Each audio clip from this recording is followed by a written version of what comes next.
Ya. Assalamualaikum warahmatullahi wabarakatuh. Selamat pagi. Salam Malaysia Madani. Pertama sekali saya agarkan yang saya hormati Mem Hafizah selaku pensyarah etika dan peradaban dari kelas 1ZP65 dan 1ZP63. Dan semua sahabat, harapnya semua sihat. Alhamdulillah. Okay. Untuk hari ini grup kami akan terdiri dari 5 orang. Tahu tak mau kan? Masuk video apa kan? Akan membentangkan tentang topik 5 iaitu pembinaan peradaban majmuk di Malaysia. Baik tepi.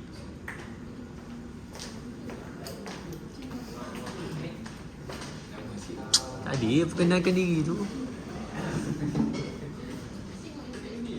Teruskan dengan pengenalan.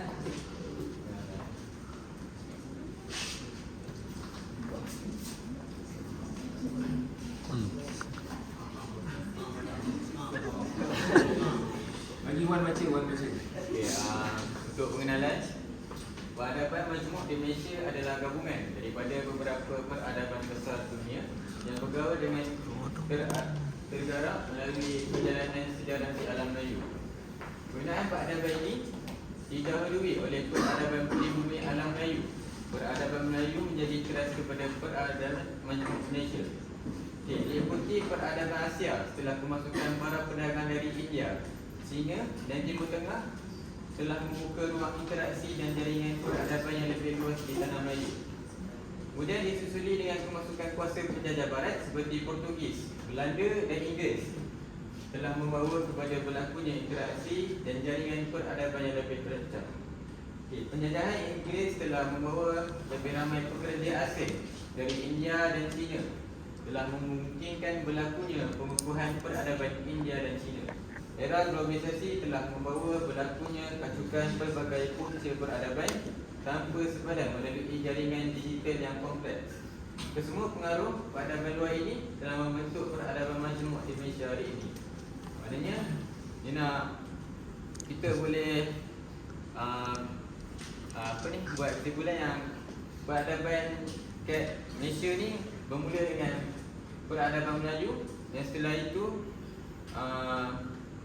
kemasukan daripada Asia, iaitu dari India, China dan Timur Tengah, dan disusuli dengan kuasa menjajah barat seperti Portugis, Belanda dan Inggeris.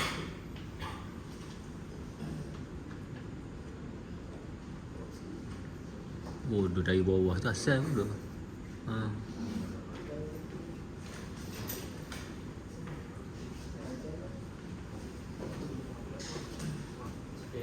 Sejarah sosial pengaruh peradaban dunia dalam pembinaan negara bangsa.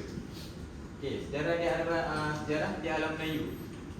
Peradaban pribumi alam Melayu, peradaban Asia, India, China, Timur Tengah, peradaban barat dan peradaban globalisasi.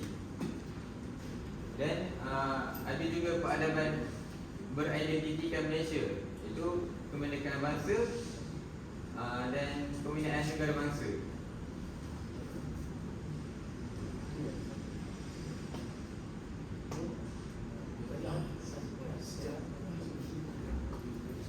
Konsep negara bangsa. Konsep negara bangsa asalnya dari istilah negara-negara bangsa yang merupakan hubungan dua dimensi utama, iaitu negara dan bangsa. Negara terbentuk dengan adanya tanah air, rakyat, kemerdekaan, kedaulatan, sepadan, kerajaan dan undang-undang. Untuk membentuk negara ini kita perlu ada rakyat, bebas daripada penjajah, ada sepadan, kerajaan yang memerintah dan undang-undang untuk dilaksanakan. Semua elemen ini saling melengkapi serta mengesahkan tentang sistem kuasa dan autoriti. Abdurrahman Malik Embon 2001,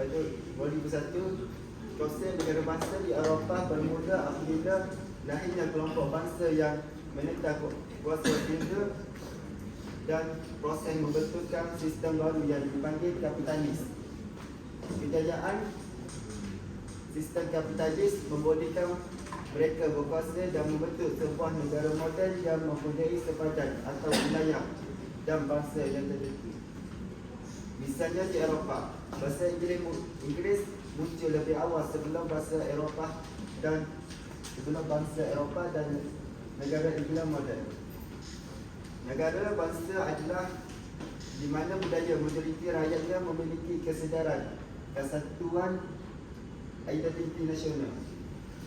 Berkuasa budaya dan berkuasa sejarah yang sama akan bertindih dengan sempadan politik wilayah negara ini. Akhirnya sebuah negara bangsa memiliki hanya satu anak watan, satu kumpulan etnik dan satu tradisi budaya tanpa ada kumpulan lain. Negara bangsa adalah hanya satu idea di mana bangsa sama dan ditakdir urus oleh negara berdaulat mereka sendiri.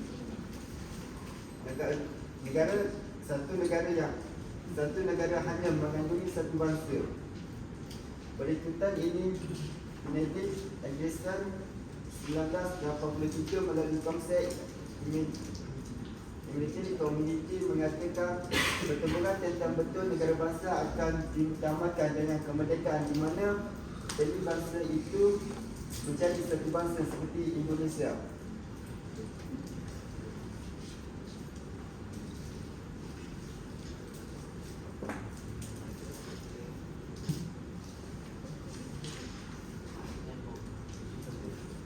Pembentukan negara bangsa. Konsep pembentukan negara bangsa. Pembentukan negara bangsa apabila Malaysia diisytiharkan merdeka pada 31 Ogos 1957. Apa yang lahir ialah sebuah negara dan bukannya sebuah bangsa. Dikatakan oleh Abdul Rahman Embol.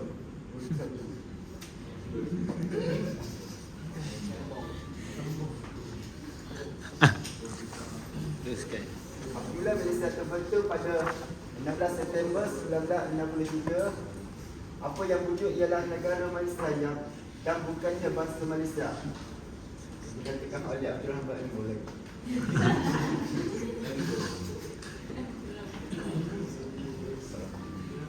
Struktur sistem negara bangsa memberikan promosi kepentingan sendiri saja tanpa melibatkan kepentingan pihak lain. Contohnya Islam tuan-tuan. Bagi aliran yang berfahaman liberal dan sosialis, negara bangsa adalah satu usaha untuk membentuk kesetiaan dan ketaatan sivil yang sempurna. Manakala bagi fahaman konservatif dan nasionalis pula ialah ia berdasarkan kepada etnik atau satu bentuk perpaduan organik.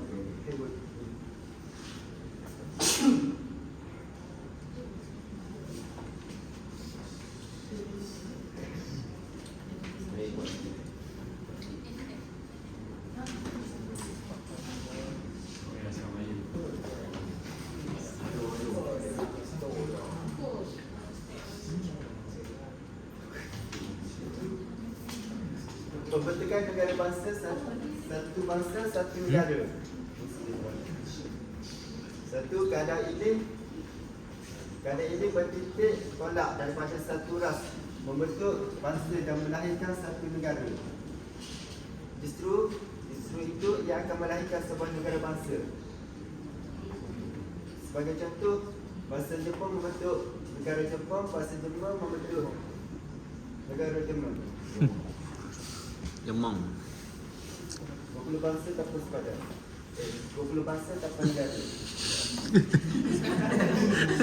Terdapat beberapa bangsa tanpa negara dan mereka menuntut bangsa mereka untuk bernegara dan mempunyai autonomi sendiri. Misalnya bangsa Melayu petani di sebelah Thailand, di selatan Thailand. Mereka mempunyai identiti bangsa tersendiri, tetapi negara dimiliki oleh orang-orang Thailand, bukan Thailand. Bangsa Kurdish yang bertempat di utara Iraq. Bangsa ini berjaya membentuk wilayah autonomi Kurdistan, tetapi negara Kurdistan tidak diiktiraf dalam peta dunia. ketiga, negara tanpa bahasa.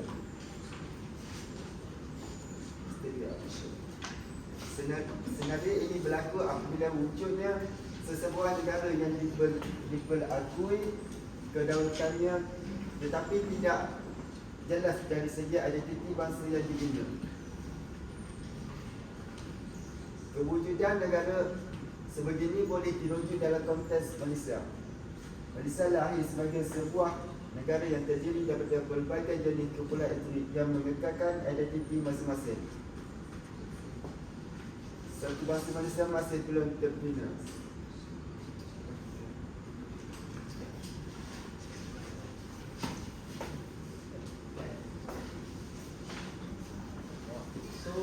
Saya akan sambung Indonesia.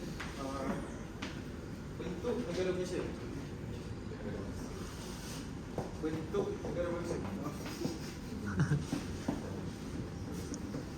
Setiap negara bangsa dia memiliki kumpulan etnik asal yang membina dinasti, empire atau negara bangsa untuk negara bangsa mereka sendiri. Walaupun begitu, dengan perhijrahan, disebabkan perhijrahan, perkembangan kapitalis dan penjajahan, geopolitik negara telah mengalami perubahan melalui perjanjian dan penaklukan semenjak abad ke-16. Dalam pergolakan geopolitik dunia, dua bentuk negara bangsa dapat dikenal pasti, iaitu negara bangsa tamu dan negara bangsa settler. Okey, kita negara bangsa settler. Settle. Contoh bagi negara bangsa settler ni, Jerman, United Kingdom, Perancis, China, India, Thailand, Indonesia, Myanmar, Sri Lanka, Brunei, Filipina dan negara kita, Malaysia. Konsep bagi negara, atau maksud bagi negara bangsa tamu ni maksudnya wilayah yang diduduki oleh kumpulan etnik asal, iaitu orang asal negara itu. Hegemoni politik, dia menguasai politik negara itu yang menjadi amalan di mana, dan juga adalah di mana anak watan itu diperakui dan diterima. Selain itu, negara ini memiliki komuniti imigran, iaitu orang luar dari negara lain, dan mereka benam di bawah payungan anak watan di situ. So maksudnya anak watan yang berkuasa dalam negara ni, maksudnya dalam segi politik dan juga berbeza dengan negara bangsa settler. Negara bangsa settler ni, contohnya Amerika, Syarikat Kanada dan sebagainya, komuniti migran ni yang dia duduk kat negara ni, dia datang, dia meminggirkan dan mengambil tanah-tanah rizal dekat negara itu, dan dia menghapuskan keistimewaan anak watan asal itu. So dengan cara pemilikan tanah, penguasaan ekonomi dan politik oleh komuniti settler, di mana kedudukan anak watan ini tidak diperakui dan diterima. So kita pergi ke negara bangsa. Konsep negara. Konsep negara ni dia merujuk kepada sebuah masyarakat yang mendiami kawasan tertentu dan adanya kerajaan yang memerintah. Okay, konsep dia untuk sebuah negara, mestilah sebuah kerajaan tu yang dia mesti yang merdeka dan berdaulat. Selain itu, dia mesti mentadbir urus atas satu wilayah, dan dia juga diperakui oleh negara-negara lain. Yang terpenting bagi negara adalah penduduk atau rakyat, sebab rakyatlah yang mencorakkan negara, dan rakyat juga adalah yang membentuk bangsa bagi sebuah negara. Oleh itu, untuk menjadi sebuah negara, menurut undang-undang antarabangsa adalah penduduk, wilayah atau sepadan, kerajaan dan kedaulatan negara tersebut. Dan kita pergi kepada konsep bangsa pula.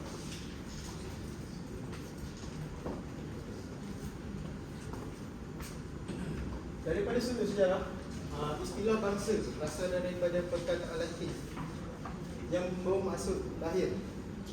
merujuk kepada tempat asal lahirnya seseorang, individu yang membawa kepada pembentukan satu kumpulan besar manusia. Dan juga penggunaan istilah bangsa ini cukup meluas dan membawa maksud yang rincang atau maksud banyak. Biasanya istilah bangsa ni dia digunakan untuk menjelaskan tentang sebuah kumpulan etnik, bahasa dan budaya komuniti. Dan selain itu juga setengah sarjana melihat bangsa ini adalah dalam konteks yang mempunyai kepentingan kaum dan etnografi. Seringkali kata bangsa dikaitkan dengan perkelan darah, kekeluargaan, etnik, budaya, agama dan wilayah. Namun begitu ada perspektif atau pandangan sentimen juga. Sentimen ni lebih pada perasaan juga membawa bangsa, iaitu perasaan kebersamaan. Oleh itu, disebabkan oleh perspektif ni dapat dirumuskan bahawa bangsa juga adalah sekumpulan besar manusia yang mempunyai keterikatan melalui perasaan kekitaan bersama dalam sebuah negara. Dan poin penting dalam untuk membentuk sebuah negara, sebuah bangsa ni ialah satu kelompok manusia berdasarkan ciri fizikal, iaitu ras atau keturunan. Terdapat elemen kaum, iaitu kumpulan etnik berdasarkan ciri budaya dan merupakan satu komuniti politik dalam wilayah yang terbuka.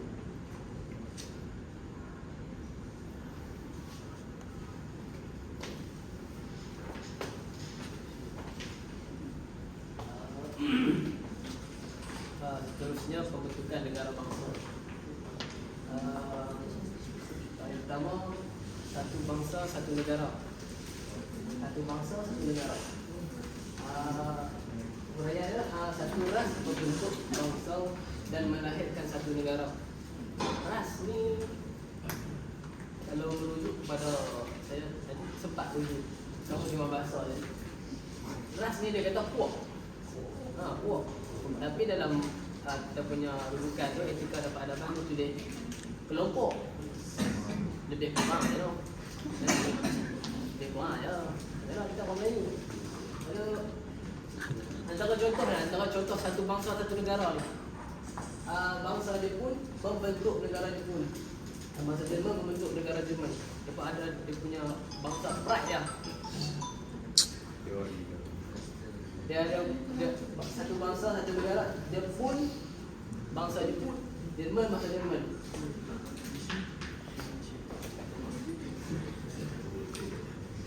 Ada seterusnya bangsa tanpa negara.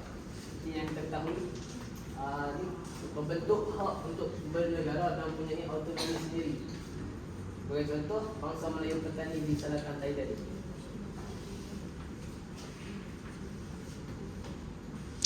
Dan seterusnya pelbagaian idea bangsa idaman.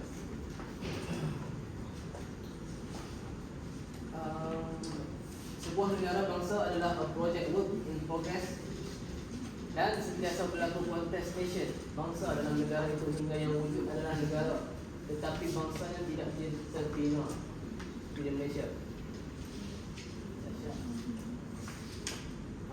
Okay, kita boleh tengok ni sebelum dan selepas ni, sebelum Malaysia merdeka dan selepas kita raih kemerdekaan. Sebelum ni antara contohnya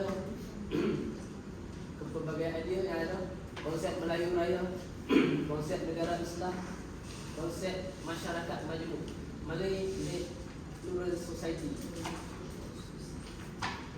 Dan selepas kemerdekaan kita tengok konsep Malaysia, wawasan 2020, gagasan satu Malaysia, dan yang terbaru Malaysia Madani.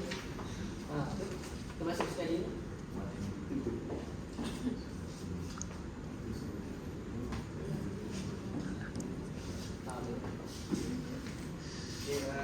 Kita teruskan next slide. Atas bangsa. Perkataan saya etos tengah ni telah sampai pun mula digunakan sejak zaman Greek tadi. dalam Itu kelas. bermaksud etika dan sikap continuity. dalam konteks Malaysia Nanti ni. saya cuba cari. Tuan Dr. Mahathir Mohamad, iaitu Perdana Menteri Malaysia, melihat bahawa pemupukan etos bangsa dalam kalangan masyarakat adalah kaedah yang boleh digunakan untuk membentuk bangsa Malaysia. Okey, seterusnya etos nasional. Maksud nasional ni bermaksud cinta atau semangat kepada negara.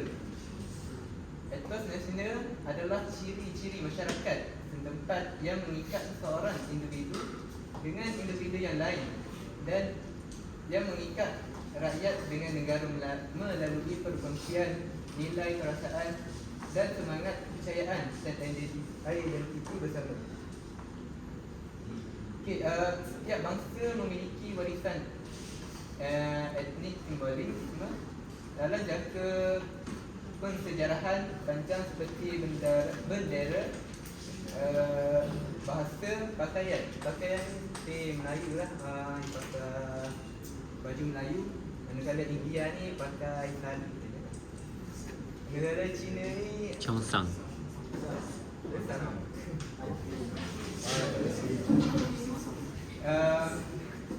Makanan pun lain jugalah, muzik, tarian dan sebagainya sebagai asas bangsanya.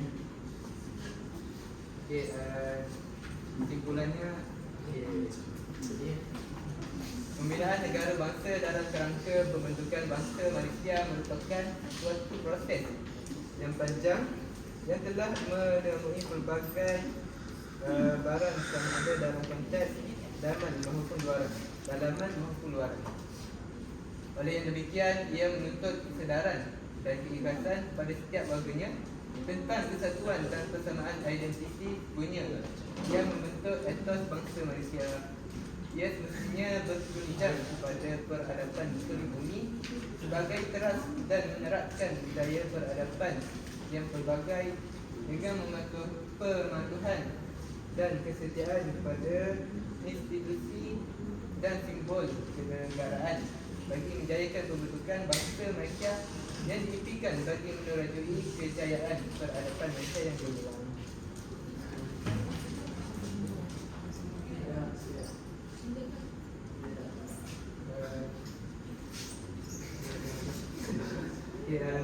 Bisa.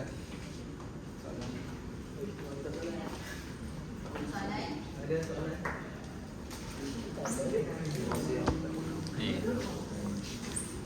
Tak nak.